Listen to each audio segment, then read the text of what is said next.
Et on va parler cybersécurité. Gros sujet, bien sûr, qui est bien représenté à Station F. Avec Philippe Cantet qui est avec nous ce soir. Bonsoir Philippe. Bonsoir François. Vous êtes président et fondateur d'ID Protect, créé en 2021. On parle d'usurpation d'identité avec vous, un sujet évidemment hyper intéressant. Et puis Théo Marcolini est là. Bonsoir Théo. Bonsoir François. Co-fondateur de Trout Software. Voilà, on parle de deep tech et de cybersécurité avec vous Théo. On revient dans un instant, mais je donne la parole pour débuter avec Philly. L'usurpation d'identité, voilà un sujet qui explose depuis quelques années avec les réseaux sociaux, avec le web, etc. Quelle est votre vision des choses et comment la combattez-vous chez Philippe, donc ID Protect? Alors chez ID Protect, enfin il faut savoir que sur l'usurpation d'identité, c'est un sujet qui en fait m'est tombé dessus lorsque mon frère en a été victime en 2015.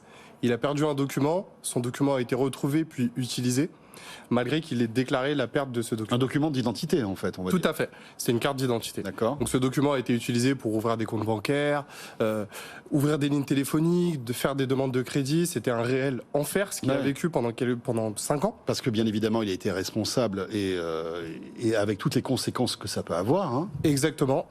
Donc le fichage à la Banque de France, ne plus pouvoir accéder au crédit. Et ça arrive beaucoup plus souvent qu'on ne le pense. Vous avez des chiffres là-dessus ou pas? Alors on dit qu'une personne sur 3 est victime d'usurpation d'identité.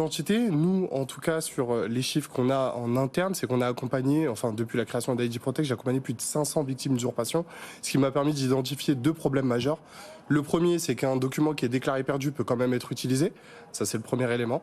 Et le second élément, c'est le fait que aujourd'hui, si vous êtes victime d'usurpation d'identité, vous ne savez pas lorsque votre document d'identité est utilisé. Donc, c'est-à-dire que si aujourd'hui nous sommes tous les 3 sur le plateau et que votre document, une copie digitale, est utilisée pour ouvrir un compte bancaire ou faire une demande de crédit, vous n'avez aucun moyen de le savoir en temps réel. Ce qui serait facile.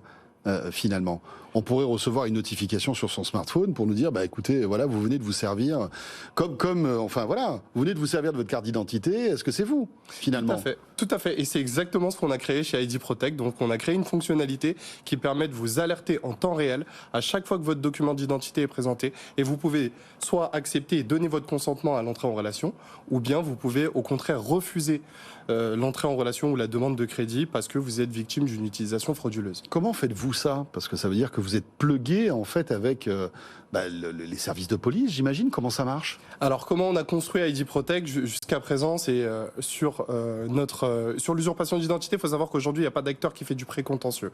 C'est-à-dire que s'il y a une problématique d'usurpation d'identité, on va avoir un avocat.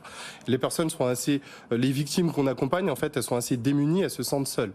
Et nous, ce qu'on a créé, c'est une base dans laquelle on va recenser des métadonnées concernant le document d'identité, donc que ce soit un passeport, une carte d'identité, un permis de conduire ou bien un titre de séjour. On va garder ces données-là et on a créé un process de vérification d'identité à distance qui va... Aujourd'hui, il y a pas mal de process qui existent. Donc en banque ou en organisme de crédit, lorsqu'on fait une entrée en relation, on est obligé de vérifier un document d'identité. C'est ce qu'on appelle la connaissance client. Nous, ce qu'on a créé, c'est un process qui va vérifier la conformité du document, comme tous les autres acteurs le font. Secondement, on va vérifier si le document n'est pas déclaré perdu ou volé chez nous. Et puis troisièmement, si le document est inscrit chez nous, on va envoyer une alerte au titulaire du document pour qu'il puisse donner son consentement en temps réel ou au contraire refuser. Et ça permet de protéger à la fois le citoyen qui a les moyens de se protéger lui-même et ça protège également les organismes de crédit et les banques contre la fraude. D'accord, vous faites partie du Fighters Programme. Tout à fait. Voilà. Vous avez été créé en 2021. Aujourd'hui, votre solution, elle est prête, elle est déjà en route. Comment en bénéficier? Alors aujourd'hui, on a une plateforme SaaS sur laquelle les citoyens vont venir inscrire les métadonnées de leurs documents d'identité. Nous, on va faire un réel, on va les rencontrer pour savoir que c'est bien la bonne personne. Elles vont montrer leurs documents d'identité à la caméra. Donc c'est vraiment une personne face à une autre. Et puis on a un process de vérification qui est également accessible sur cette même plateforme, mais pour les professionnels.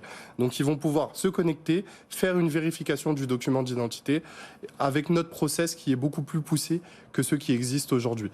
On a également la possibilité d'offrir des API, donc c'est offrir nos services dans l'architecture logicielle, par exemple d'une banque ou de n'importe quelle entreprise. En marque blanche en quelque sorte. Exactement. Ils vont venir utiliser nos services sans pour autant avoir à utiliser notre plateforme.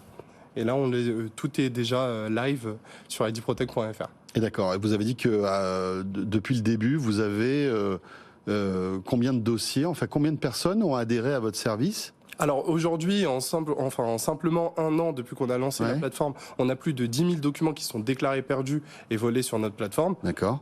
Et on a également les documents suivis. Là, on a lancé cette fonctionnalité il y a à peu près 6 mois. On en a déjà 5 000.